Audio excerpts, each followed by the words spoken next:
So this whole booth and display was sort of done in collaboration with ChatGPT. So basically designed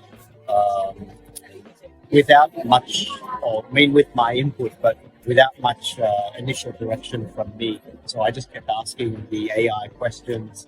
How can I design a booth based on various factors and including the timber that we're looking to use. Yeah. Is it the first time you are using AI to design a project? Yeah. I mean, I use AI here and there for general work. ChatGPT. Mostly ChatGPT, yeah. But this was the first time I really approached an entire project. Like, I'm going to see what AI gives me.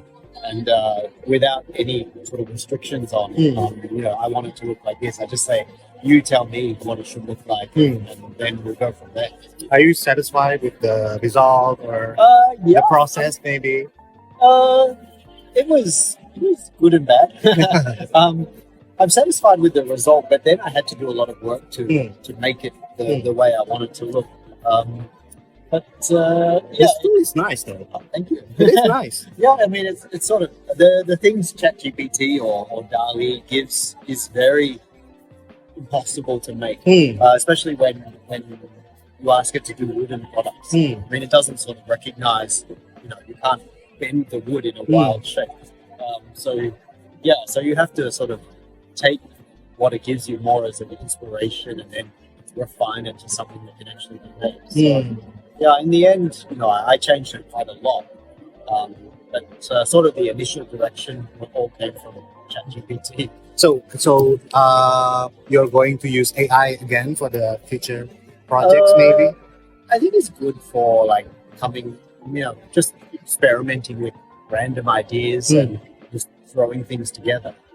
But yeah, I think it still requires a lot of designer input and refinement and experience, I guess, from the designer to direct it the way you want it to go. So yeah, otherwise, you're not really going to get a satisfying result. Yeah.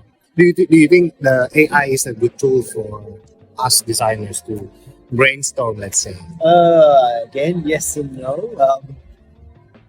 I think it's good if the designer already has a lot of experience and a strong sense of direction of where the project should already go. Because if you allow the AI to sort of take over and direct you, the process becomes very narrow, and then you sort of limit your ideas and limit the scope of the project because once you say, oh, that's quite nice, the AI keeps going down that path. Yeah, you can't really, unless you go back and start again, it doesn't change direction. So it's kind of the opposite of thinking creative. It's almost like just do iterations.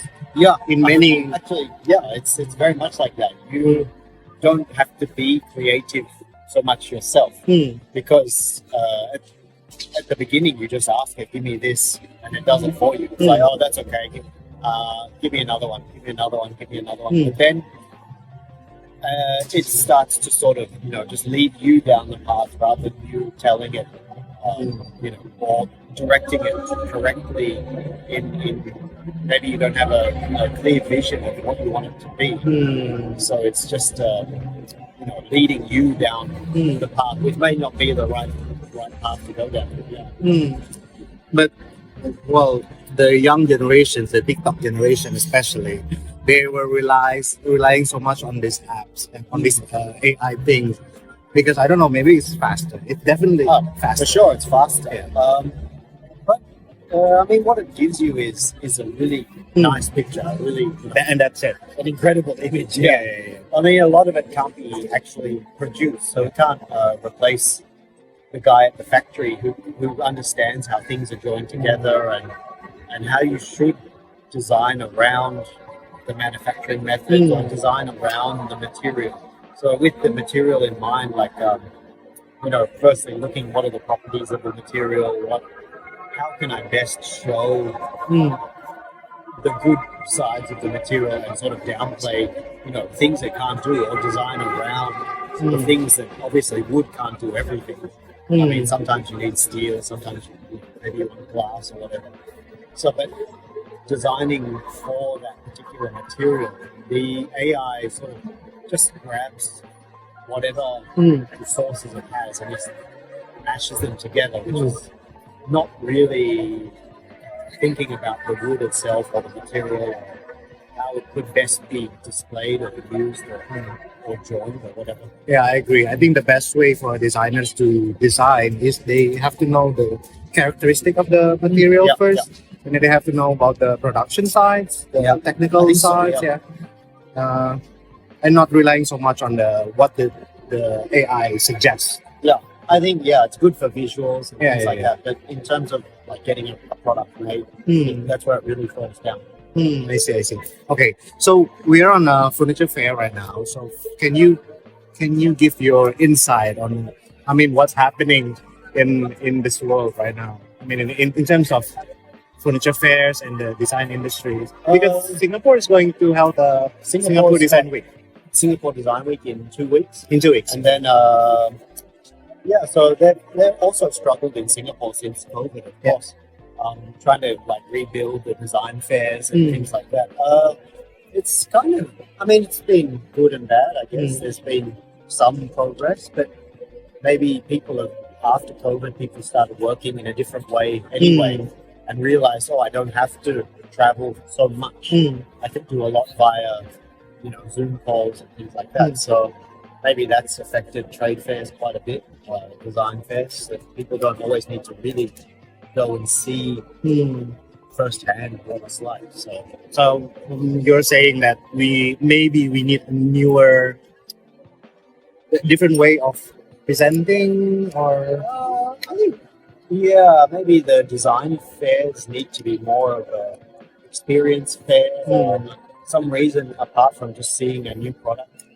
Maybe you go there to do something interesting. Because it's happened like all over the world with furniture fair. Do you have any input, or maybe I don't know, about the young generations of designers? Maybe if they have any. I mean, I think it's more difficult for them. Yeah, for them. I mean, it's easier now. Let's say, easier with software. Yes, true. But more difficult to sort of rise above or get noticed or show off their skills, because the software makes it easy for people of, say they're not as good, but it makes it easier for them to rise to another level that makes them look like they can, present interesting products and new ideas and things like that. So I think that's sort of that mid-range of products is going to be difficult for everyone to design or to produce, because it's now become much easier for everyone to just churn out ideas and things. But sort of the next level up, where the products are really refined or have a lot of thought, that's sort of, that's always difficult for everyone to break into. But a lot of people don't want to spend years and years getting to such a level. It takes a long time. Okay. So, do you think that we still need furniture fair? I think it's still good. Like after COVID, everyone was desperate to meet up face to face. Yes. And the first few exhibitions I went to after COVID were fantastic. Because people were eager to people were so eager to, and there's a feeling of like things were happening, and let's get things moving again. Let's do something new. Everyone wanted to do something new, but maybe sort of we forgot that it takes a long time to do new things or to develop new products, and sort of the excitement wore off, and now we're back to like it's a bit boring again. Okay. Yeah. I want to ask you. It's not a personal, but because you're designing a product, I'm also designing a product. So how long usually it takes for you to design from start to finish? Depends on the product, really. Let's say a collection for a brand. I mean, it could be months, like months. Yeah, 3 months, 6 months. Oh, that's quite fast. Well, I mean, that's the design part. But then there's the prototyping and the refining again, prototype again. But the actual, if it's a small collection, a sofa, dining table, dining chair, 3 or 4 months. 3 to 4 months. Yeah. Usually it takes 1 year for me. Really? Again, from start to finish. Until it's being ready to launch. Okay. Ready to launch. as a Ready to launch, prototype. yeah. Oh, definitely, yeah. The design itself, maybe a couple of months. Yeah. That's what I'm talking Yeah. about. So, the prototyping can take 6 months. Yeah, I know. Yeah. Because we back and forth Yeah, with the, yeah. But the actual sketching, it's refine. it's not that. Until the CAD part is 3 to 6 months. Yes. So, Okay. So that's the part that the although youngest. this one was very fast to produce. How long is it? For you? We actually produced them because we didn't have much time. We only got told we were doing the cruise, so it was probably like 3 weeks. 2 weeks 3 weeks to make everything. for production only. Besides the AI trial. The AI was probably another 3 weeks. Oh, wow. Fast. That's fast. Yeah. But I really like this tool though. Thank you. Although you mentioned yesterday about there's no story. Not really. I mean, the story is that The AI. Yeah. It's like I said to AI, give me, Indonesian stools, and it started coming up with very mosque-like designs. It was, so and I didn't want to go there because I don't want to have any problems. So Sensitive area. So I kept saying, "Oh, give me something more modern, more lightweight, more airy." But the way it interprets words like airy or lightweight or minimal is different to what you imagine. what I'm imagining. And when you say something like an airy design, it thinks air.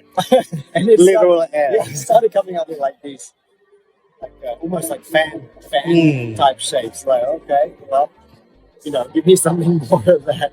Yeah. Oh, this is airy. Airy. So it looks like a Fan. fan. That's what you I mean, get it with was- AI. Yeah, it's quite weird sometimes. But its idea of like minimal is definitely not minimal. It's just wow. Do you think if we put the words like very precise and the result will be different? Because you try Yeah, anytime. I mean, it always keeps giving you different things, which is quite annoying. So even if you think you've written the perfect prompt, and then you get something different, and you go back and like, okay, if I change the word from modern to minimal, I should get something different. But you sort of get something different, but maybe it's in the completely wrong direction. So in a way, it takes a lot of time then. Yeah. You keep Instead of you're cutting adjusting the words. So from modern to contemporary to traditional to minimal to So it's easier than it's easier to sketch from the beginning then. if you actually want a certain result. But that's why I said I was like, This is your experience. Yeah. So I was Experience. just saying like, try wood slats, and then well, that's okay. Try wood slats And the with sharp things. Yeah, with a more slightly Scandinavian feel. Like, or what if I combine Indonesian and Scandinavian? Yeah, that's the interesting part that I did think was positive about using AI. Like, because I think if you can come up with it in your head, it's like, oh, what if I combined a traditional Indonesian daybed with like Japanese stuff? Like, and it just does it. Like, okay, that's kind of interesting. Yeah, but at least you get a visual. Like, oh, what would that look like? Can you imagine if the designer doesn't know anything about the let's say like Indonesian daybed or maybe something, and then suddenly the result is very out of this world. Yeah. It's going to be like chaotic. Like the design is going to be like But it's very much like that. You can just type in 2 words, Japanese, Indonesian daybed, and it'll come up with something. Good or bad, I don't know. It's up to the person who looks at it. But the image is always cool.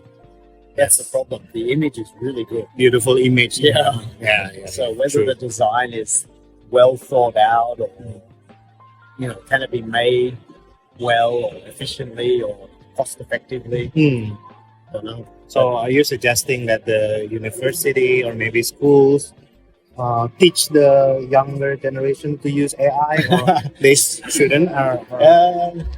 It makes it too easy. That's the problem. Because then they don't really learn anything about how to develop an idea, I guess. Yeah. Because, like, as I said, you just type in a few words and it gives you a result. It's like, oh, that's pretty good. But do I need to go further? I've already got a finished image. But yeah, and the refinement part is actually the difficult part. So, I mean, anyone can just sort of say, oh, I want a Japanese Indonesian baby. So but what does that mean? And I'm thinking about that. But AI will do it in 10 seconds. So, yeah, I think it's not good for them to learn straight away. I mean, yeah, it's good as a fun tool to come up with crazy stuff. But, I think it's, difficult to figure out how it's going to end up. Yeah, true. Yeah. Actually, I'm on your side with that because I don't really like AI. Because I use ChatGPT, but then again, it makes me feel lazy after. For sure. Like my brain, I'm pampering my brain. Like, don't think anything, just use ChatGPT. That's the total opposite of being creative for me. I think so too. I think because but then you're also not adding anything of yourself into the design or your experience or anything like that. So I didn't feel not creative. I felt not responsible for the result. Well, that's dangerous though. Which is also dangerous. Yeah, I felt like I didn't really care. Yeah. Like, good or bad, like, okay, it's good enough. Yeah. Like, the image looks good, so if people like it, it must be good. So then I thought, oh, maybe that's okay, because if the people who look at it say it's cool, is that not a positive result? In a way, yeah. Even if there's no story, there's no inspiration, there's no thought much. I mean, there's thought behind it because I had to figure out how to make it. I'm a firm believer that designers should use all their senses, like touching, hearing, whatever, before designing something. If let's say you want to design something from wood, you have to know the wood first. Yeah, if you never see the wood, then how? I think there's a lot to be said about like experiencing the material. Like as I was saying in my talk, like if you were to design a large stainless steel table for a boardroom, it's going to be very weird in the boardroom because it looks like a hospital table or something, an operating table. So, it's just not the right thing for that context. So, I mean, you definitely have to have some idea about the context you're designing in and some experience of what it should, how the audience is going to react to the material or the product or the shape or anything. And that's sort of the human part that I don't think AI can figure it out just yet. Okay, lastly, what do you think is the trend for furnitures? Furniture? Yeah.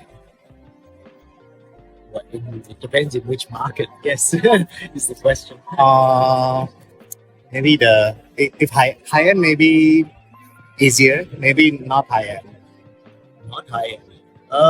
So like sort of mid-range. Yes, mid-range. Oh, that one's difficult. Because, I mean, I think it's becoming... so at the moment, I mean, I feel people are spending less money on furniture in general. True. And it's easier to get cheaper furniture. True. Making it... thanks to AI. Maybe thanks to AI. But, I mean, just the quantity of furniture available and the production methods have made it cheaper and cheaper, and everyone expects it to be really cheap now. So I think the level of design in sort of that mid-range is very difficult to be outstanding because you really have to cut costs to be competitive. So I think the trend is sort of just staying simple at the moment. And it's all about cutting costs and being kind of smart with how you're joining things. Yes. Well, there's in Indonesia, I found a new phenomenon about design. The young generation doesn't seem to care much about the original designs anymore. He does. I guess. The guess. They don't seem to care about original design anymore. Maybe because they don't know. Maybe because I don't know. Maybe because they are I don't know, suggested by the TikToks or Instagram or Pinterest, so they can find it everywhere. I think some of the big brand or the famous brands from like Italy have lost some of their influence. Yes, Yeah. true. Well, I used to be able to name all of the famous chairs, designs coming out of Italy every year. Yeah. Oh, I know that one, I know that. But now, I'm less concerned. right? Yeah. Me too. I don't even try and study. I don't know why though. I also think because they're not taking as big a risks as well. You can see in the designers they've been using for the last couple of years. It's generally the same. It's I used to work for Patricia Akiola.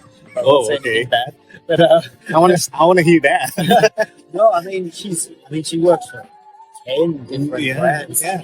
So in Milan, Very active. yeah, in Milan, you see her face everywhere. This product. Yes. Yeah.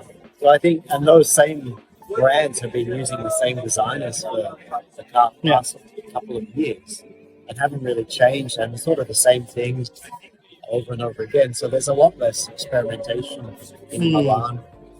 Okay. And so, I'm paying less attention to it, but more just seeing, what's everyone doing this year? We're all doing stone-shaped sofas. Curvy stone-shaped sofa. Everyone did one this year. Yes, true. I don't know why. Pebbles inspired. Pebbles sofas. Yeah. Everywhere.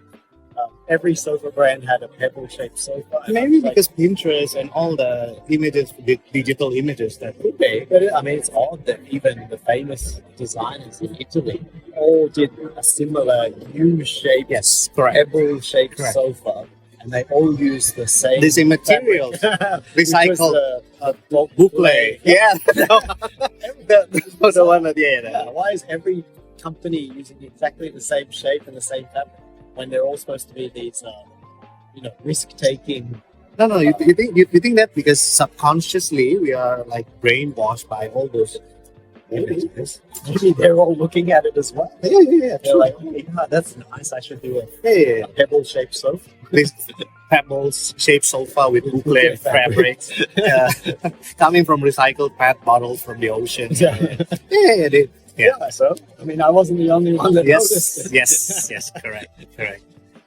So it's a dangerous era for designers then if you're not careful with AI and not careful and wise enough to use the AI, I guess. Well, maybe the AI is also, when you type in modern contemporary sofa, it's also going through the most recent uploaded sofas that are tagged modern contemporary sofa. And it also thinks a pebble-shaped sofa with cream colored boucle fabric equals modern contemporary sofa. So then everyone goes, okay, that is what a modern contemporary sofa should look like. Okay. So it's self-reinforcing. So we are becoming a trend driven society then. Sure. In a way. Yeah. As a designers also, our design will be like based on what's on Pinterest maybe, or what's on the digital images that we found on our phone maybe. It's a cycle. Yeah. It's a cycle. The more you see it, the more you subconsciously think about it. Exactly. Then another product gets made showing some with similar thinking, even though you don't know you're thinking that, which then gets photographed, which then gets put on Instagram, which then repeats. So it's getting harder and harder to become original in this era. Yeah, maybe. Makasih semuanya. Sekian sesi kita kali ini. Semoga bisa ketemu di sesi selanjutnya. Thank you.